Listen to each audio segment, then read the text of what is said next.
कर कल्याण चाहती हो। अच्छा बताओ माताओं, अपने घर का कल्याण चाहती हो कि नहीं चाहती हो?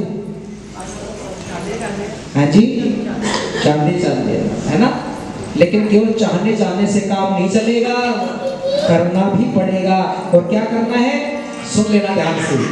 अपने घर का माताओं घर कल्याण चाहती हो, अपने घर का माताओं घर कल्याण चाहती हो। सुनाओ अच्छी बात वेद का ज्ञान चाहती हो, सुनाओ अच्छी बात वेद का ज्ञान चाहती हो। ये घर का माताओं घर कल्याण चाहती हो, अपने घर का माताओं घर कल्याण चाहती हो, अपने घर का माताओं घर कल्याण चाहती हो।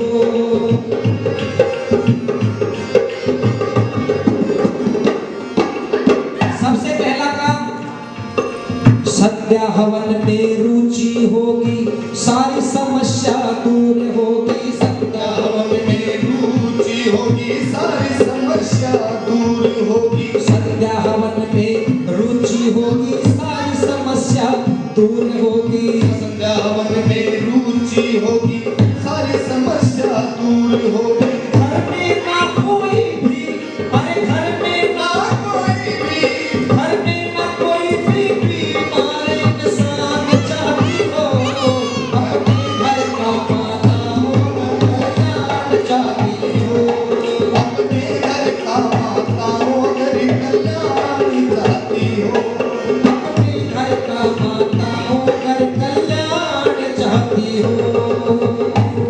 सबसे पहला काम क्या कहा है जी? संध्या हवन में रुचि होगी सारी समस्या दूर होगी।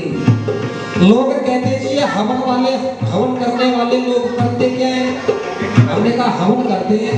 बोले जी हवन करने से क्या फायदा? इतना घी खराब कर देते हैं, इतनी सामग्री में पैसे लगाते हैं, इतना टाइम खराब करते हैं, फायदा होता है कुछ? मैंने कहा जी फायदा होता ही हवन से है। बोले जी हमें किसी को भोजन करा देते, भंडारे लगा देते, उसमें ज्यादा लाभ होता होगा। मैंने कहा लाभ तो उससे भी होता है, लेकिन उससे इतना लाभ नहीं होता जितना हवन से होता है। बोले जी हम पानी के नल लगवा दे, पानी की प्याव लगवा दे, तो क्या उससे ज्यादा भला नहीं होगा? मैंने कहा भला तो उससे भी होगा, लेकिन उतना नहीं होगा जितना हवन से होता है। बैठो माता जी, बैठो। आप थोड़े थोड़े आगे आना, आगे आ जाओ माता जी, आगे आगे आ जाओ, क्योंकि पीछे में बैठा करते हो। आ जाओ थोड़े थोड़े उठ के आ जाओ, कोई बात नहीं, बैठो। पीछे आने वाले पीछे आके बैठते रहेंगे, बस बातें नहीं करनी होती। देखो बिना बात किए बड़ी शांति के साथ में आगे।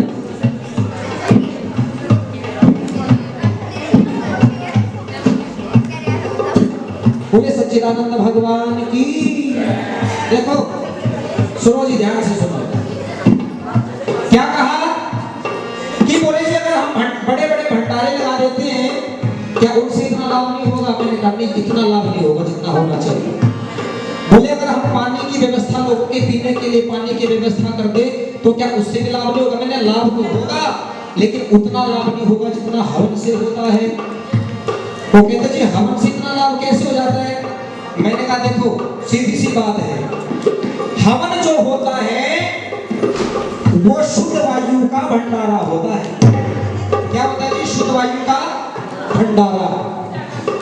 और शुद्ध वायु क्या काम करती है? आप भोजन के बगैर 1 दिन 2 दिन 10 दिन 1 महीने तक भी जीवित रह सकते हो सकता है ना सर?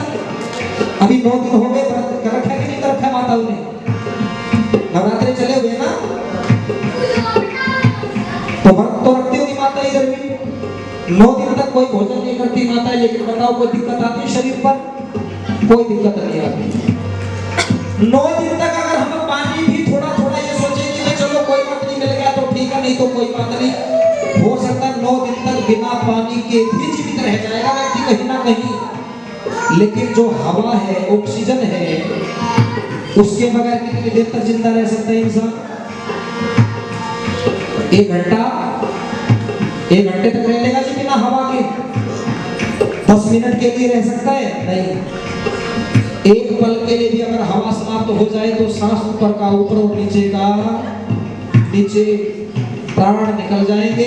इसलिए कहा कि शुद्ध जो हवा होती है, ये शुद्ध हवा हवन का भंडारा होती है। और आप अगर किसी 10 व्यक्तियों को भोजन कराते हो, निश्चय कर लो कि मुझे तो भंडारा खिलाने का करना है, लेकिन कितने लोगों को खिलाओगे? सबको तो नहीं खिला पाओगे आप, कहीं ना कहीं कोई ना कोई तो रह जाएगा।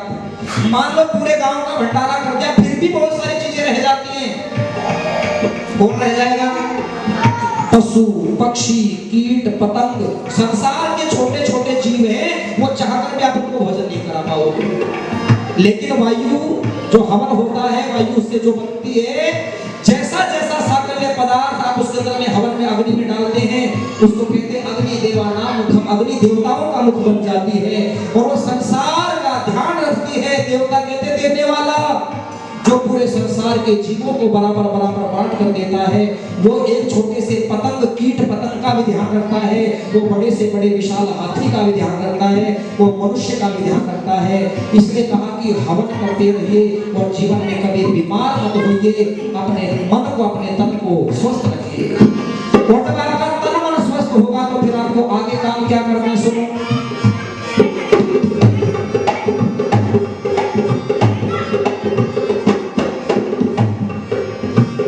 पिता की कर लो पूजा, इनसे बड़ा कोई देव न दूजा। माता पिता की कर लो पूजा, इनसे बड़ा न देव दूजा। माता पिता की कर लो पूजा, इनसे बड़ा कोई देव न दूजा। माता पिता की कर लो पूजा, इनसे बड़ा न देव दूजा। अपनी भी करवाना सेवा, संतान चाहती हो।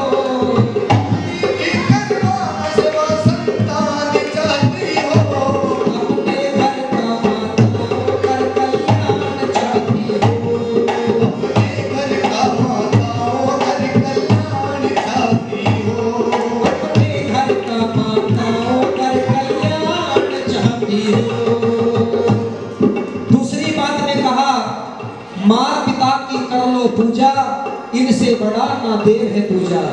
ये जो घर में माता पिता होते हैं ना, ये देवता ही तो होते हैं। पहला देवता कौन? बोले माता। दूसरा देवता बोले पिता। ये दोनों देवता हैं, इनकी सेवा करते हैं। लेकिन हम सेवा करते हैं कि नहीं करते, वो हम जानते हैं। हो क्या गया, आजकल तो घर में नूह आ जाती है ना, तो सास ससुर के पंजे भी लगने देती, पीछे पड़ जाती है। पता नहीं कब मरेंगे, कब घर खाली होएगा, कब शांति से जी पाएंगे। छोटा सा बच्चा अपनी माँ के पास में जाकर कहता है, मम्मी जी मेरे को पैसे दो, मुझे पैसे चाहिए। मम्मी कहती है बेटा ये पकड़ 1 रुपया, 1 रुपये का सिक्का देकर कहते जा खा ले टॉफी। और रुपया वापस करके कहता है मुझे 1 रुपये में काम नहीं चलता, मुझे तो 10 रुपये चाहिए। तो मम्मी क्या कहती है? मम्मी कहती है कि पुत्र तेरे दादा को मर जाने दे, ढेर जितनी मन करे उतनी चीज खाइए। बच्चा कहता है मम्मी दादा के मर जाने के बाद में चीज कहां से आएगी इतनी सारी? मम्मी क्या कहती है कि बेटा जिस कमरे में तुम्हारे दादा रहते हैं ना, दादा के मरने के बाद वो कमरा हो जाएगा खाली, और उसको फिर हम रेंट पे देंगे, किराए पे देंगे। उससे रेंट आएगा, किराया आएगा, और तू जितनी भी मन की उतनी टॉफी खाना, उतनी चीज खाना, पैसे बोझ हो जाएंगे। अब वो छोटा सा बच्चा अपनी मम्मी के पास से सीधा कहाँ पहुंचता है पता है? अपने दादाजी के पास में। और दादाजी से जाके पूछता है, कहता है दादाजी तुसी कब मरोगे? दादा कहता है नालायक, मेरे को मारने से क्या मिलेगा? कहता कि बहुत सारी टॉफियां मिलेगी, बहुत सारी चीज मिलेगी। अपने बच्चों में ऐसे संस्कार भर के अपने बुजुर्गों का अपमान जो आप लोग करोगे, तो बताओ बुढ़ापे में आप लोगों का भी अपमान करने वाला आगे आएगा कि नहीं आएगा कोई? तुम्हारे बेटे का बेटा वो भी तैयार बैठा है। इसलिए ध्यान रखना, बुजुर्गों की सेवा करना है। और क्या करना?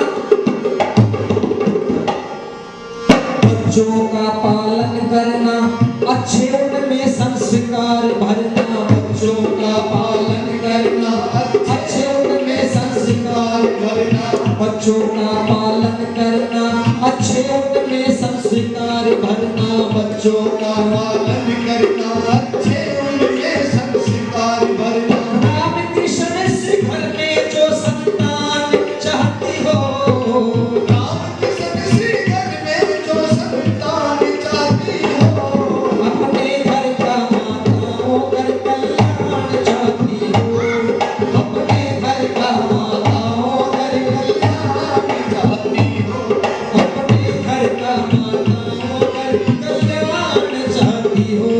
अपने घर का माताओं कर कल्याण चाहती हो। अगर आप चाहती हो कि आपके घर में भगवान राम जैसे मर्यादा वाले बेटे हो, पुत्र हो, आप चाहती हो कि आपके घर के अंदर में योगीराज भगवान कृष्ण जैसे बेटे हो, आप चाहती हो कि आपके घर में वीर बजरंग बली हनुमान जैसे ब्रह्मचारी बेटे हो, तो माताओं आपको भी कुछ ना कुछ ऐसे बेटे बनाने के लिए अपने लिए कुछ करना पड़ेगा। अगर आप चाहती हो कि भगवान राम जैसा बेटा हो तो आपको कौशल्या जैसी माँ बनना पड़ेगा। आप चाहते हो आपके घर में कृष्ण जैसा बेटा पैदा हो तो आपको भी देवकी और यशोदा बनना पड़ेगा। आप चाहते हो कि आपके घर में हनुमान जैसा बेटा हो तो आपको भी माँ अंजनी बनना पड़ेगा, तभी तो बच्चों का निर्माण करने वाला निर्माण कर पाएगा। आपको निर्माण करता कहा है ऋषि दयानंद ने, कैसे? दयानंद की बात को मानो